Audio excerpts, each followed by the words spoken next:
Welcome to Pulling Focus, a podcast about movies and filmmaking brought to you by Skyline Indie Film Fest and thescenesnobs.com in Winchester, Virginia. Here are your hosts, Brian Patrick and Mick Manhattan. Hello and welcome to the Pulling Focus podcast. My name is Brian Patrick from Skyline Indie Film Fest, and I'm joined today by my co-host Mick Manhattan, the scene snob himself. How's it going, Mick? I'm doing well, sir. How are you? Well, except for flubbing intros, I'm doing okay. Well, that's the genius of recording. This is our 17th take, so it's okay. That was the best one. And that's the keeper. I'll run a little smudge across that in editing, and it'll be fine. Yeah, absolutely. Let me tell you, man, I'm tired. I stayed up pretty late last night. What were you doing last night? I was watching the Oscars. I didn't watch the Oscars. I just watched the or read the winners this morning when I woke up. You're a smarter man than I, sir. What was it like being sort of bifurcated that way in two locations and whatnot? I will say that I kind of liked it more. A lot of people were complaining, I need the glitz and glamour. I was like, I don't. I was like, I kind of liked the Indiana Jones Temple of Doom nightclub type vibe they were going for. I dug that. I dug that, like, it's tables, people can have drinks and eat and stuff like that. It was all in the their new museum. Mm-hmm.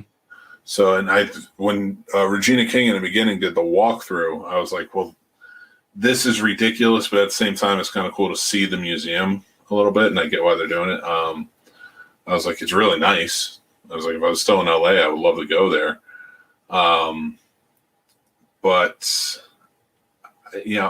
Then they said they were going back to the Adobe next year, and I was like, I'm tired of the huge award shows. I kind of like this intimate setting where you can still telecast wherever people are. And they did it nicely. They were at the British Film Institute for everybody who was in London, mm-hmm. Just kind of hanging out.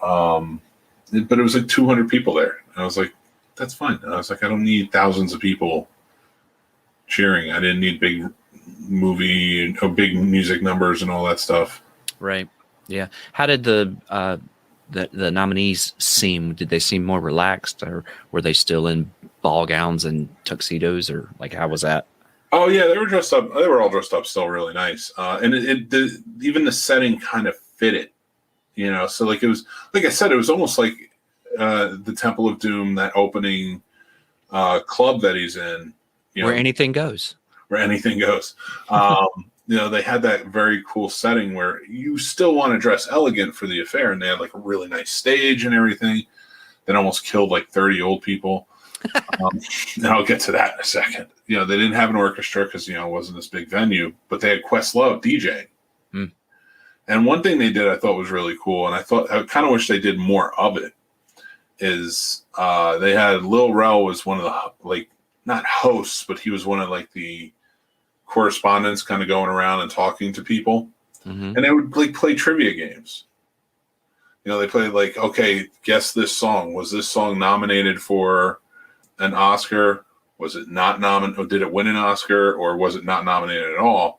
And different people would guess, and it was a fun interaction.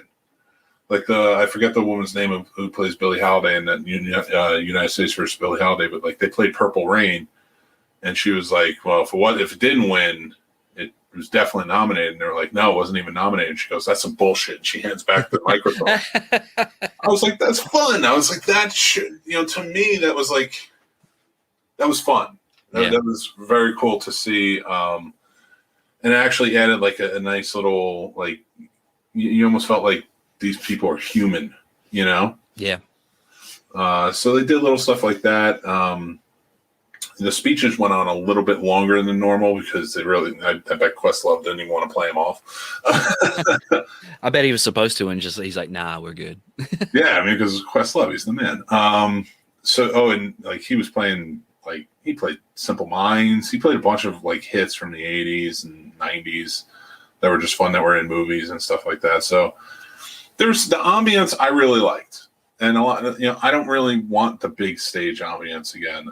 I kind of like this more intimate setting. I like that everybody got to say their speech. And yeah, even if it went on for like 2 or 3 minutes, it's like, whatever, let them have their fun, because it didn't seem like it was too slow or slowing things down. How long did the show run? Was it the typical 3.5 hours? Oh, okay. Yeah. So it was like 3.5 hours. So it started at 8 and it went to 11:30, which is always how it is. And I always looked at that as more like commercials than the speeches. Mm-hmm. Yeah. But they didn't do any of the musical numbers. They could have actually done a very good job, because it is a venue that's set up where you can listen to music and such. But it would be almost like an intimate setting of doing it. Yeah. With this, it's I kind of dug it more. I didn't understand all the hate for people saying like it was stupid, it was lame. I was like, people hate change. That's all. Yeah, that's fair. Yeah, I bet. And they probably, maybe they didn't shout as loud on Twitter or whatever, but I bet enough people liked it that maybe they do it again. Maybe it's not going to be that giant affair that it usually is. And for me, I was like, why does it have to be like, if you have to telecast, like there's some people in London or there's some people all over who do who win the awards for like the best documentary, best foreign film, things like that, who can't be in one of the main hubs if they did it this way. But the British Film Institute could have done it in like a nice little venue where people could sit like intimately like they were. And they could have done that in New York and really like split it up and then just take the camera crew to each one. Yeah. Not just telecast it, but like take the camera crew there. I mean, they're never going to, because, stroke the ego of Hollywood, it's got to be in LA because that's what it is. But I was like, you could really make this something and it could be a lot of fun. And then you're not burning millions of gallons of jet fuel just trying to get these people to LA. Ugh. There's tired. So many ways to make it better, I think. Last night was the first night, though, I have ever turned off the Oscars and just started watching something else. I did go back because my wife wanted to see who was going to win the best actress. Yeah. Well, let's talk about that. What did you think about the winners? What'd they get right? I'm going to go down the list. And in my opinion, tell you what they got right. Actor got it wrong. I would have either give it to Chadwick or Riz. Stephen Yuen was really good too in Minari. Yeah. But I got to say, I thought Chadwick Boseman was a lock to win this. Yeah, I thought. But I haven't seen Minari, so I didn't really have an opinion on Stephen Yuen. Yeah, you should check it out. You'll really like it. Stephen Yuen, he was, like I said, he was good in it. But Chadwick Boseman like blew me away with his role. But so did Riz Ahmed in Sounds of Metal. He was great. Daniel Kaluuya won for Judas and the Black Messiah. I agree with that. But everybody in this, if anybody else won, I would not have been upset because everybody did an amazing job in all their movies. I love him. Yeah. I'm glad he won. I liked him a little bit more in Judas and the Black Messiah, but Lakeith Stanfield, in my opinion, is the best actor on the list. Okay. So the list is Daniel Kaluuya, Sacha Baron Cohen for Trial of the Chicago 7, Leslie Odom Jr. for One Night in Miami. He was amazing as Sam Cooke. Paul Raci in Sound of Metal. He played like the mentor, the deaf mentor. Yeah. And Lakeith Stanfield in Judas and the Black Priest.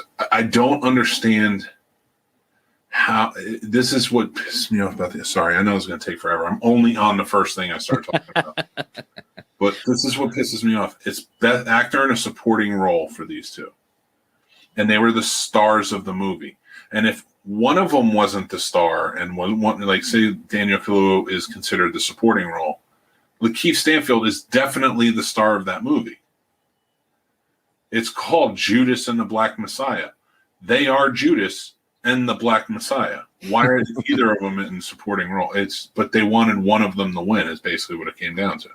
Yeah, and plus that's all part of the politics of it too, is that who were the nominees for Best Actor and like what did they want to accomplish there? You know what I mean?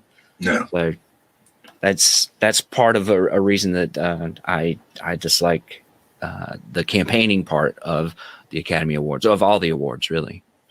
Yeah, like with what's his name, Anthony Hopkins winning. I'm just like, really, man, like, shut up. And I'll get into my rant later about like this, but like actress in a leading role, Frances McDormand won. Viola Davis or Carey Mulligan, in my opinion, deserved it. But Andra Day was really good. Vanessa Kirby was really good. But Viola Davis not winning is just ridiculous, in my opinion. She should win all of the awards. So you really think Carey Mulligan's job in Promising Young Woman was Oscar worthy? Yes, because of her acting in it.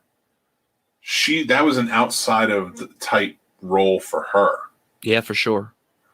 She normally plays more of the quiet, and I want to say mousy, almost type of roles. Still great. She's still a great actress. Don't get me wrong. I'm not trying to put her down in any way.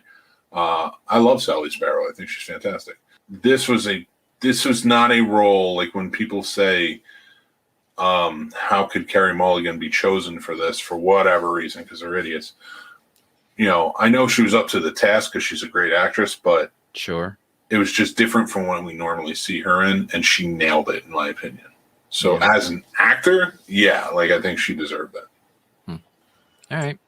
I saw that one in the theater early on, and I thought it was fine.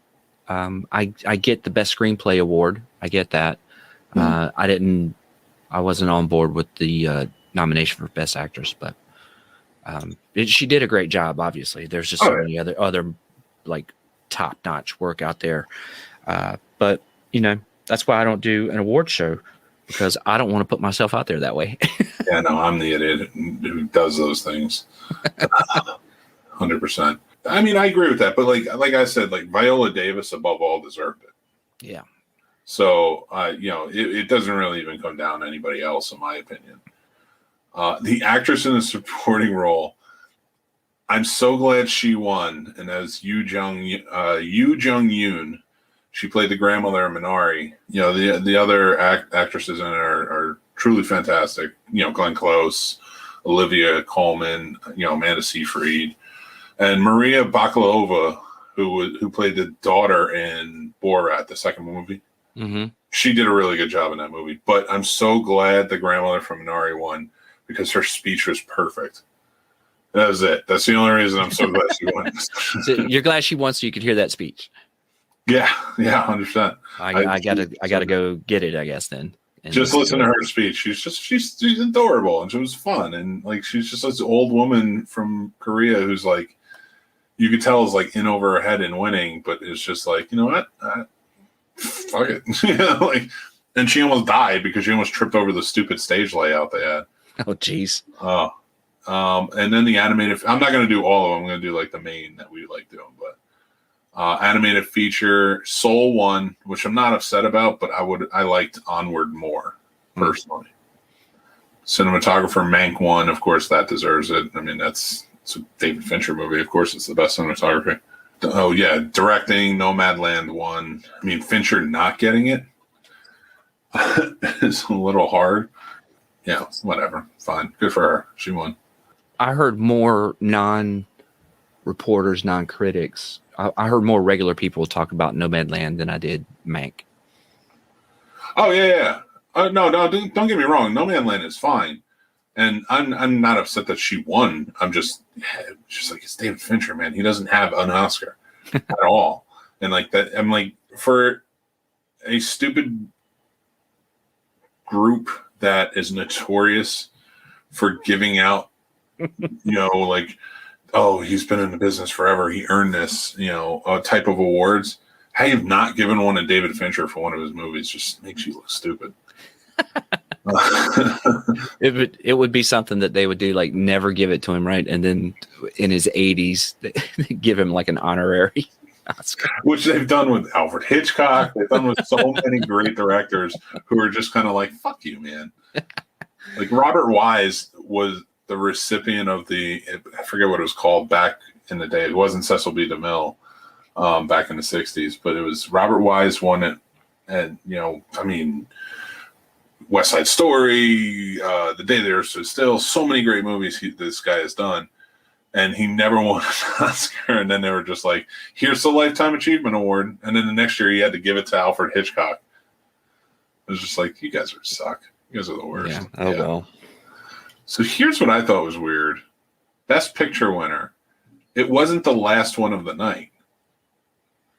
No? They did Best Picture, and then they did Best Actor and Best Actress. That's change, yeah, I think. Yeah. I don't know. Wonder what that was all about. Yeah, they didn't say it, because as soon as they announced the Best Picture, I was like, it's over, right? Like, this is it. I was like, but we don't have they didn't say anything? Are they just not doing them? Like, I thought they would just drop those two. Because I'm like, what? They would have made some hubbub about that, I think. That would have been funny. Yeah. Now, Best Picture, Nomadland won. I don't know that it was my favorite on this list. Like, Judas and the Black Messiah was a better movie. I liked Mank more, but I don't know. It was Best Picture worthy. I liked Promising Young Woman more. I like Sound of Metal a lot more. And I like The Trial of Chicago 7 a lot more. And Minari. Actually, I think I liked you liked everything else better than that. I did. As I look at not The Father. The Father is like the last on the list. I was like, I don't really. And I think that's pretty much. Script, Promising Young Woman won for original screenplay, and The Father won for adapted screenplay. Mm-hmm.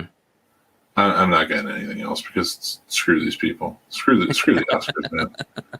They're the absolute worst.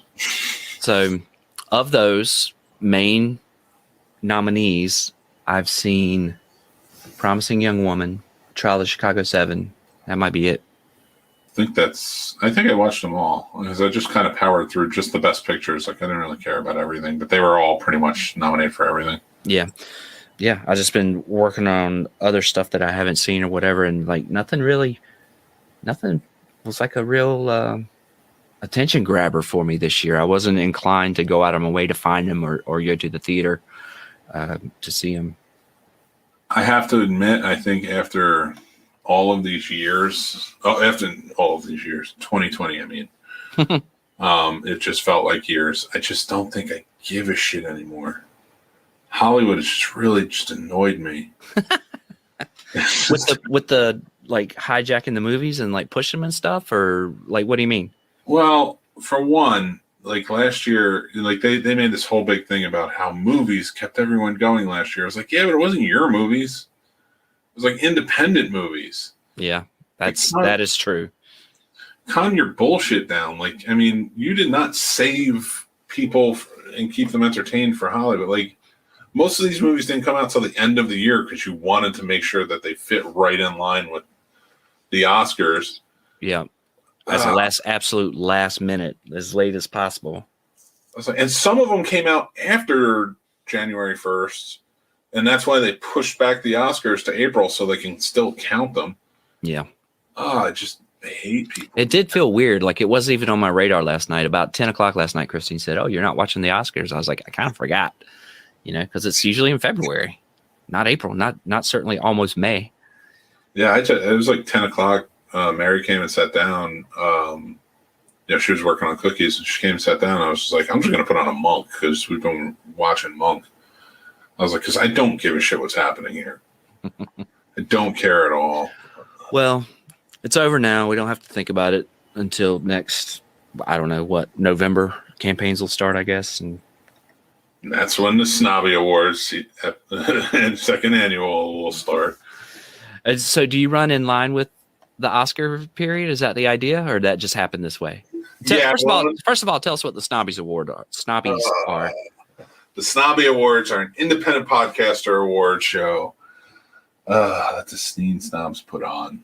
It was fun. I mean, it was cool to interact. I hear a tinge of regret, or maybe just exhaustion. What is that? Exhaustion more than anything. But it was so much work, man. Oh, it's so much work, and just coordinating and everything for the past few months just to get it like situated, because a lot of shows entered and now so many more are like, we want to be in next year. And I'm like, this just grew like 5 times. I was like, I don't know what to do. Snobbie Awards are an idea I came up with, and it was actually it was kind of a F the Oscar idea. Okay. I was like, I saw the Oscars were on April 25th. I was like, you know what? Screw the Oscars. I was like, I'm just going to do this. And it was going to be to celebrate independent movies at the time. I was like, maybe I'll do independent movies. And I was like, yeah, but I don't do filmmaking anymore. I was like, there's really no point. So I was like, I'll just do independent podcasters, because there's been tons of celebrities who have been making podcasts and overshadowing the little guys. Yeah.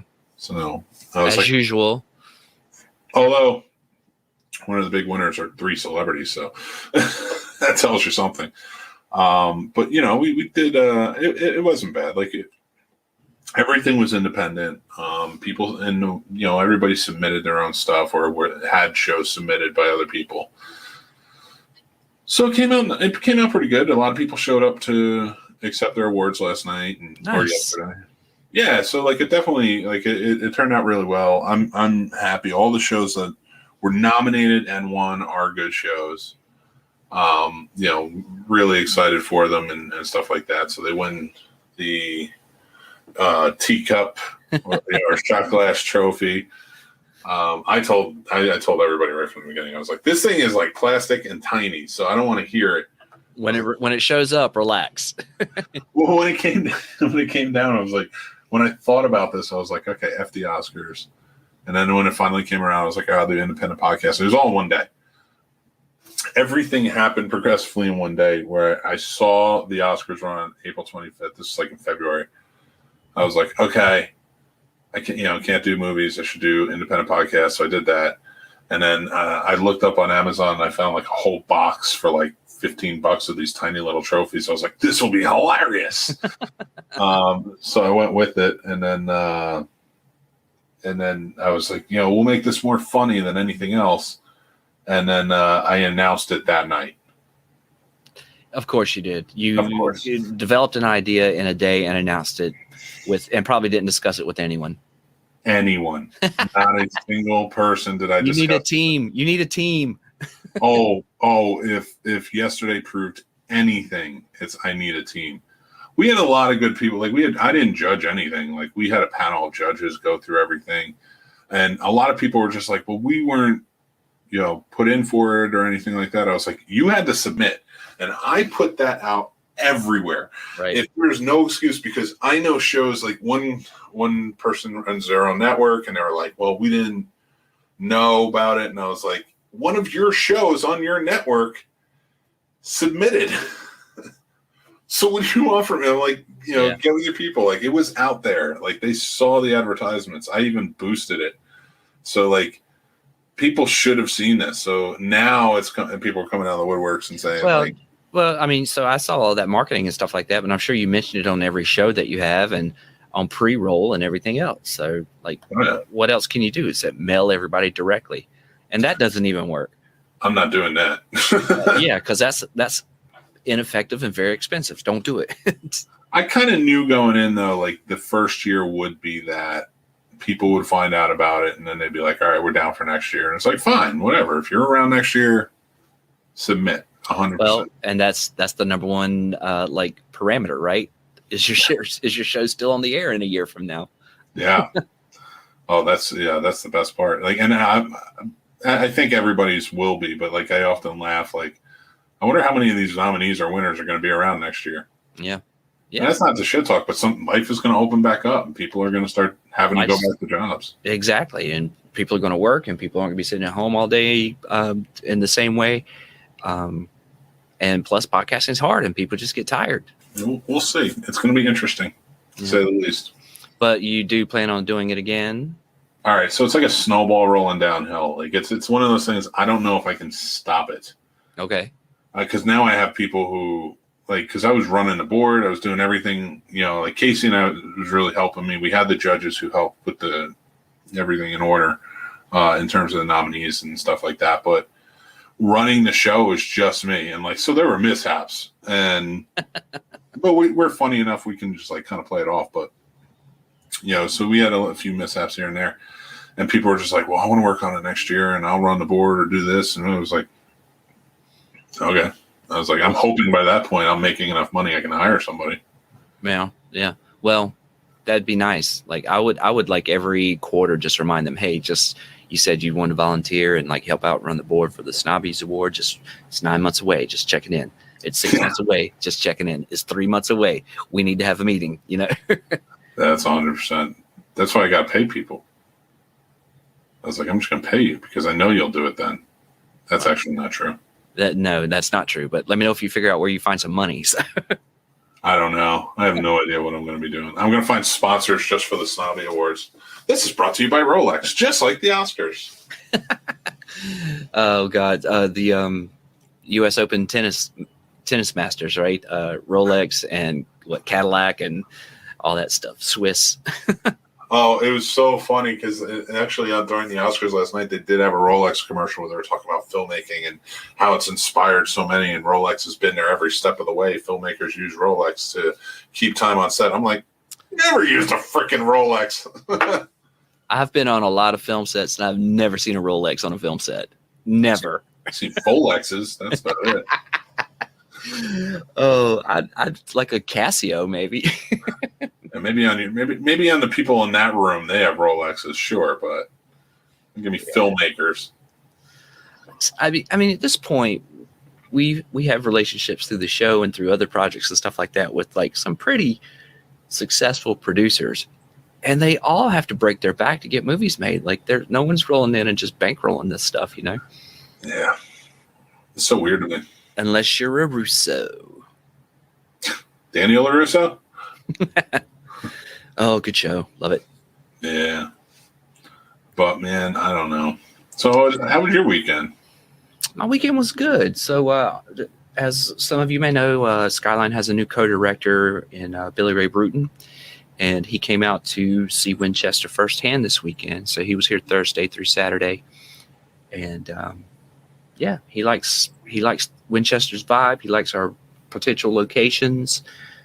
We talked about some ideas for programming and curating and stuff that I feel like we could get done, with working together. So I'm excited. He's all fired up for it. I'm all fired up for it. It feels good to be reinvigorated and getting back into it. That's awesome, man. Yeah. So got to take you to all the local hot spots, which is an Italian restaurant, a wood-fired pizza restaurant, and a Chinese restaurant. Yeah, that's true. I was there for the last part, but I will tell you this. There's some nice places around here. It's just hard to maneuver what people want to do. Like, because, they just get off a plane. It's like, where do we go now? I didn't give him a choice. I was like, here's your hotel. Drop your bag. We're going to go get some food. We're going to go do this. And we just and his best friend is a mutual friend and a filmmaker. And that's how I met Billy. It's through Ben. And Ben was texting the whole time. He's like, you got to go here. You got to go here and make sure you go see the high school and do all this. So we were sort of working two agendas at once and like checking off Ben's list of must do's, which included Dinosaur Land. Ladies and gentlemen, if you don't know about Dinosaur Land, please Google it in, I guess it's in Front Royal. No, it's not quite in Front Royal. Dinosaur Land in Virginia. You'll find it. And if you ever drive by it on Route 340, please stop. It is worth the $8. It really is. I think I had more fun whenever I brought my kids to the Dinosaur Land in the gift shop than actually going out there to look at those weird looking paper mache dinosaurs from 1967. Yeah, and they haven't changed a bit since then. They got some new ones. They did get some new ones in there, some new statues, but it's so weird looking. It is. Well, walking into the gift shop, I had some very distinct Zombieland Waccamaw trading post vibes. I was just like, oh man, it'd be so cool to run through here with a bat and just smash this place up. They do. They had that Native American. They have that Native American style shop. With more memorabilia towards, I guess, Virginia, like Shenandoah area. Yeah, a lot of Confederate stuff, a lot of knickknacks and porcelain, a lot of jewelry, pewter, a lot of dinosaur stuff, obviously. But it's a weird place, man. I asked him how many people they thought went through there in a year, and he said, I don't know, 30,000 maybe. And I'd bet it's more because, I mean, Really? we had to wait in line. We had to wait in line to get in. Oh, really? Yeah. I will say this. Anytime I've ever been there were other people there. Like, so It wasn't like empty, like, we always went like early in the morning. Mm-hmm. And like I say it, like I go all the time. Like I went twice. But like, we both times we went in the morning. So there wasn't like a ton of people there, but there was a fair amount. Yeah. Well, we spent 30 seconds there and Billy says, we need to show Tammy and the T-Rex here. So they did. I went, huh? They did. Oh. At Dinosaur Land. Yeah. That's awesome. Yeah. So when we were leaving, I was talking to the guy behind the register. He said, well, I'm not the owner, but the owner's right here. And I was talking to her. She's probably, no exaggeration, 82, 83 years old, something like that.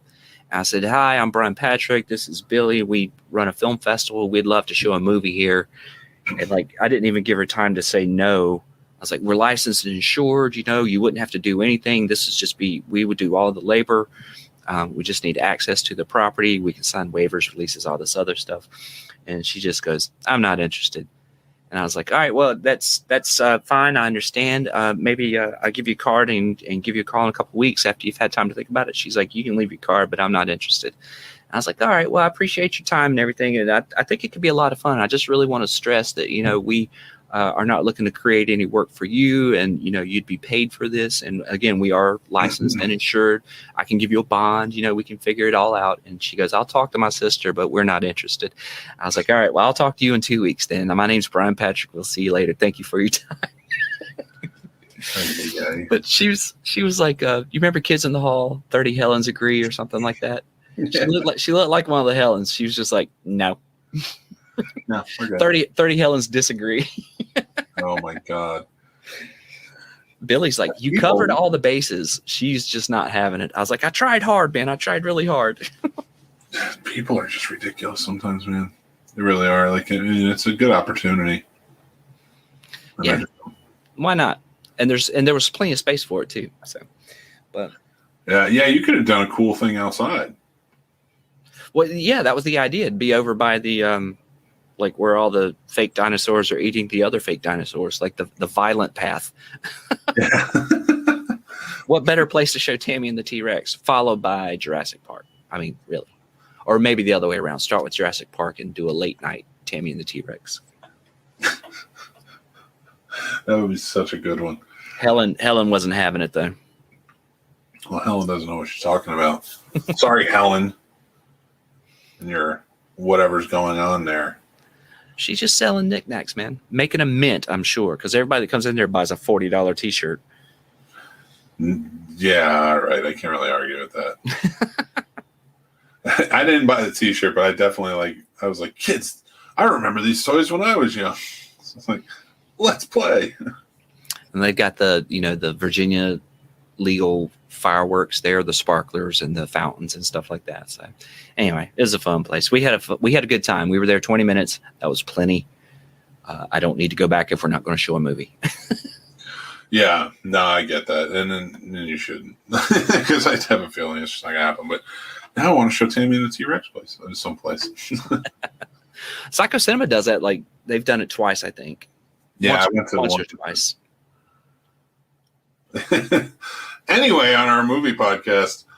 Well, what have you've been super busy getting ready for the Snobbies Awards, the Snobbies, the Scene Snob Awards. What's the proper nomenclature? The Snobby Awards. The Snobby Awards. Yeah. Have you had time to watch anything? I watched, oh yeah, God. Mostly TV. Okay. But I did watch the new Mortal Kombat movie. And? I'm sure you're doing a review, aren't you? So no, not. Oh, okay. I don't care. Not fair. Everybody does a review. I've gotten kind of tired of doing reviews of movies that everybody does. So I try to look outside of that. Okay. Because everybody's doing a Mortal Kombat review, and I was just like, it's like I liked it enough. It was a video game. It was the video game, is what it really comes down to. I like the actors, didn't bother me. Is it the best video game movie ever, as they're touting? Maybe.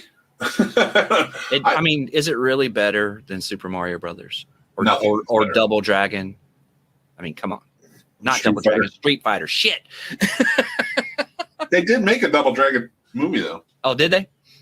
Street Fighter was in my mind though, not Double Dragon. Oh my god, those are so bad. It's definitely one of the better video game movies for sure. But yeah, I mean, what's that say? Yeah.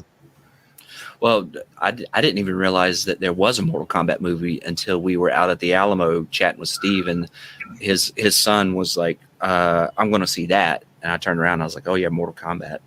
I didn't know there was a new one coming out. That's how off the radar it was for me.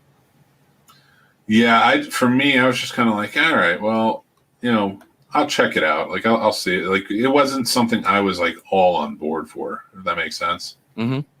So I was just kind of like, all right, well, we'll see what's what, and I'll check it out, see if I like it or not. And I did, and I was like, all right, I'll probably never watch this again. Just check it off the list, huh? Yeah.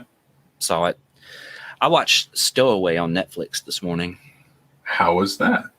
Well, my beloved Anna Kendrick is in it.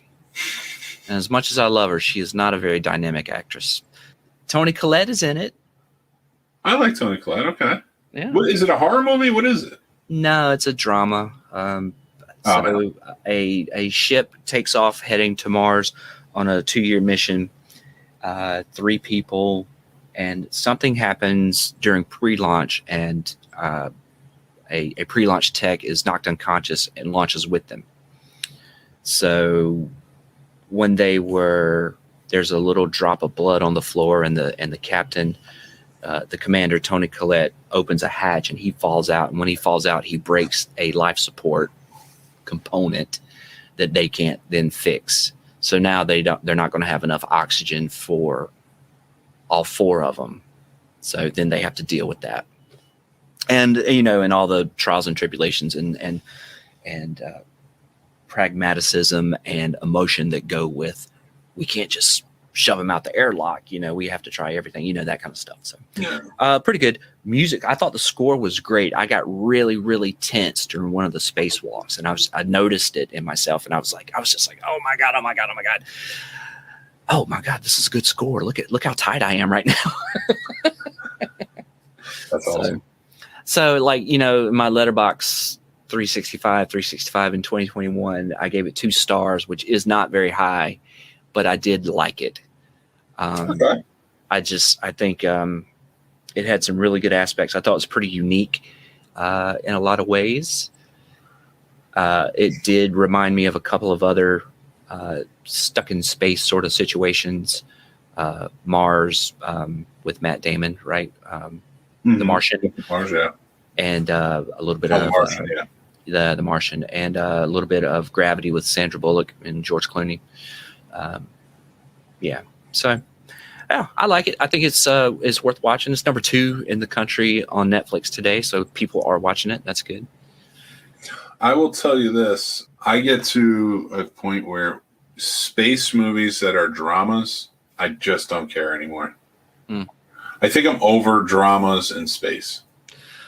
I still like them, and this wasn't like Ad Astra type of slow burn. It was better than that in my mind. I don't know that anyone else who has seen both would agree with that, but I think this was better than Ad Astra because I didn't care for that one at all. Yeah, that one, I think I shut it off like halfway through. A walkaway, huh? A walkaway movie for you. Yeah, and that's actually, there's only like 3 movies I've ever walked out on, and 2 of them were this week. Yeah, that's for sure. No, they weren't 2 this week. It was the other one was Solaris, so it was another space drama movie. They're just boring, man. I need more in space. Aliens? You need Alien? Yeah, aliens would be good. I need some aliens in my life. Did you see Life with Gyllenhaal and Reynolds? Yes. I didn't hate it, but again, I was like, yeah, I'll probably never watch this again. Yeah. Okay. All right. So it's just not your bag. Nah, I don't know. I don't know why. I love space movies that are interesting. Always with the jab at the end. Jab. Such a shitty way of that. I think when I talk about space movies, I live up to the snob part because it's just like, whatever. I mean, it's fun. It's good. Oh, you like that movie? Good for you. Yeah. Good. Yeah. So you don't like movies, huh? I've got Synchronic queued up to watch later tonight. The Justin Benson, Aaron Moorhead flick with Anthony Mackie and Jamie Dornan, I think is his name. Dornan? Jamie Dornan. I want to say Dornan. I'm not sure. So, I haven't seen that yet, so I'm looking forward to seeing that. Nice. And, I don't know what else I got queued up, but stuff. Yeah, I have to, now that the Snobbies are over, I'm going to have some time. So, like, I have to figure out what I'm going to watch. Like, I've been like sticking to TV for a while just to kind of like put something on. Like I finished Captain America and the Winter Soldier. Mm-hmm. And that's all it will ever be known as from now on. I'm watching Game Changers with my kid, the Mighty Ducks show, which isn't bad. It's pretty good. I like it. And I'm watching New Girl and Monk. We're watching New Girl as well, and Christine's digging it. So it only took her 4 years to get around to watching it. Yeah. Mary is the same way. Mary's like, okay, yeah, this show's pretty funny. I was like, yeah, I mean, yeah, it's about time. Get on it. You know? Show's amazing. Yeah, it's good stuff. I did watch, I have been watching some stuff. So we watched Nobody not too long ago, and Christine loved it. Oh, I did see that. So we're going to go see Nobody tonight at the Alamo. Nice. I saw The Tax Collector, half a star. Boo, no good. Don't watch it. And Spontaneous. Have you heard of Spontaneous? Spontaneous. No, what is that? It's on Hulu. High school kids start exploding, and they don't know why. It's awesome. What? The senior class, I think it's the senior class. It's just like one day, one of them blows up and like explodes violently and graphically, and like covers our lead actress in visceral. Like it's an explosion. And then, so they all get checked out and everything. And then so it happens to someone else. And then it just starts going nuts. And it's great. I love it. Yeah. All right. And they don't ever explain why. There's no closure. It just stops happening. What? That's horrible. I hate it. No, it's good. It's good for a laugh for sure. It's on Hulu, so knock yourself out, kid. All right, I guess I'll check it out. You will laugh. You will laugh a lot. I'm certain of it. I gotta tell you, I just that sounds so mind-boggling to me. I always like when they leave it open at the end, like they did that with like Mom and Dad, the Nicolas Cage Selma Blair movie, where they were the parents and like whatever set parents off to try and kill their kids. I don't know this movie. Oh my God, really? So, All right, here we go. So it's a Nick Cage movie, so obviously. So it's weird as hell. Yeah, and they have like two teenage kids, and it's something sets off. You never find out what happened, but something sets off parents and triggers them to want to kill their kids, not kill all kids. Mm-hmm. So like every parent now has this rage to just murder their kids. So like it follows this one family and the parents, but like you see like there's parents everywhere killing their kids. I don't even want to think outside of the box of that. That's too much for me. But like it does, it's been out for a few years now, so I'm just going to ruin it. I don't care. No, you haven't seen it, so I'm not going to do that. But like you'll see like how it kind of works. Okay. It's so violent, it's so crazy, and thinking about it, the ramifications are horrifying. That's about it. And what's it called? Mom and Dad? Mom and Dad, yeah. All right. I like Selma Blair. I think she's a great actress. Yeah, she was really good in it. Everybody was great in it, but it's just such a crazy movie, honestly. Yeah. Hey, I got an idea. Yeah. So why don't we pick one slot of time where we would watch a movie, and not simultaneous. We don't have to do it simultaneous, but before the next show, and instead shoot something on our phones and show it to each other before the next show and talk about it. All right. So run this by me one more time. So let's like cut one movie out of our planned movie watching. Okay. So we'll take 90 minutes to 2 hours and just like shoot footage on our phones, or you can use whatever camera you have. But I mean, my best camera is my phone. And stitch it together, loosey goosey, and show it to each other before the next show and talk about it. Okay. So just shoot something. Yeah. Okay. I kind of dig that. Yeah. Like no parameters. All right. So lots of sex and nudity is okay. Yeah. Yeah. I can shoot for an NC-17. Yeah. Oh, please do. Yes. I dig that. I like the no parameters too, because it's like making me think like, I normally go like in situations like this, maybe horror or comedy, but I really think that my wheelhouse is going to be space age dramas. So I'm going to take the next 2 weeks, and so how long does this have to be? Is it short? Is it long? Or? Yeah, like 30 seconds or something. Because I'm thinking of 90 minutes that you said, and I'm just like, do I have to shoot a 90-minute movie? No. I will do that. I want you to be done in 90 minutes. I plan to take 90 minutes to begin and end, and then I will send it to you.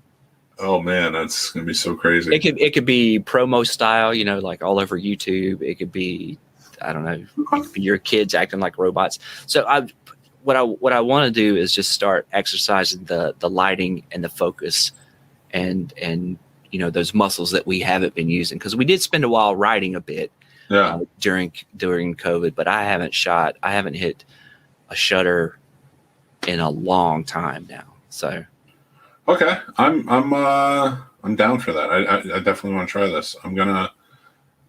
I like this idea, and I like the idea of like taking the 2 weeks and doing something creative with it. Yeah, good idea. Very smart. We'll see. That's why you're the smart one. We'll see. I feel like it's a good idea. I hope we can execute. Oh, I don't expect. No, I'm not saying that my idea is going to be good and well executed. I'm just saying it's a good idea to try. Right. I think it's important because we spent all that time talking about writing, and I wrote a bunch of pages and stuff, which I've fallen off pretty hard, I got to say. But I haven't shot anything this whole time. So I'm down. Let's do it. Cool. All right. I'm excited. Now I got to figure out what I'm going to do. Yeah. What am I going to wear? Mine's going to be all about feet. So I hope you don't mind feet. It's going to be a day in the life of Mick Manhattan. I'm going to get off the camera, and then it's just going to be like mundane. I eat corned beef. Tap. Just watching like Seinfeld reruns. Like, yeah. So the 90 minutes that you wouldn't watch a movie, you're going to record yourself watching TV instead. But all you see is the flicker of light on the darkness that is my realm. I'm gonna get creative. It's gonna be fun. I think it'll be fun.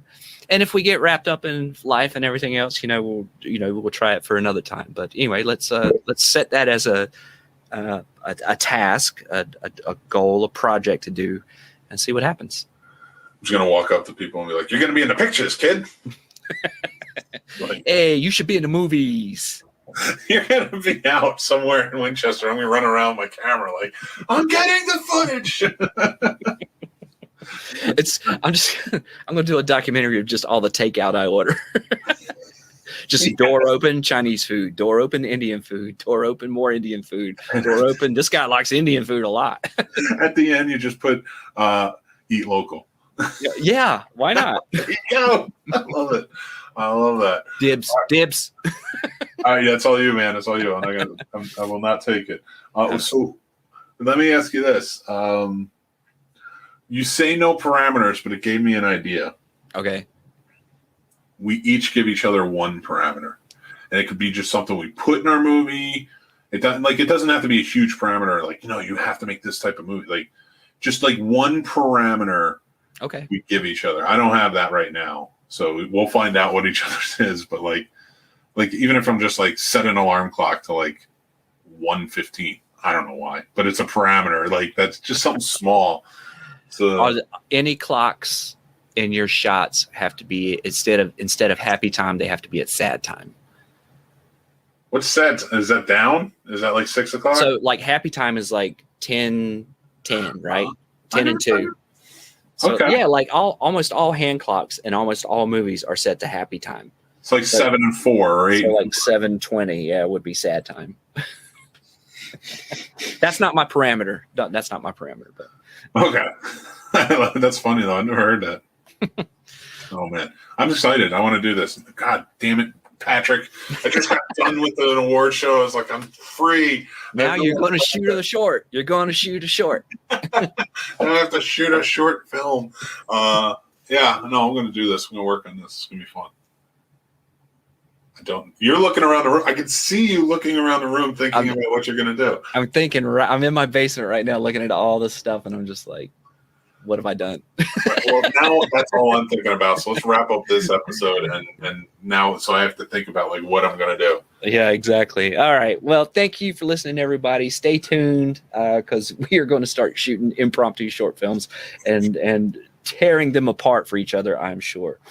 My name is Brian Patrick. I'm with Skyline Indie Film Fest. You can reach us at skylineindiefilmfest.org. You can find us online, Facebook, Instagram, Snapchat, Twitter. We're all there. That is Mick Manhattan, the Scene Snob, thescenesnobs.com, all the social medias, and go check out all of his entire channel full of a great variety of shows, and you should check them out. You can email us at pullingfocuspodcastshow@gmail.com. We're all over social media as well. Punch and Pull and Focus. You can find us. I want to see your shorts too. If you guys got shorts, send them to us. We'd love to see them. Yeah, take this challenge yourself. If you're listening and you want to send it in, send it to that email address, and we'll talk. We'll call you up and get you on the show, and you can be part of it all with us. I feel it's going to turn into the Pulling Focus 24-hour film festival. Oh God, no! To get this idea out of my head, I can't because I throw ideas out there. Do not execute. Do not execute. Nope. All right. See you, everybody. Have a good week. Take care.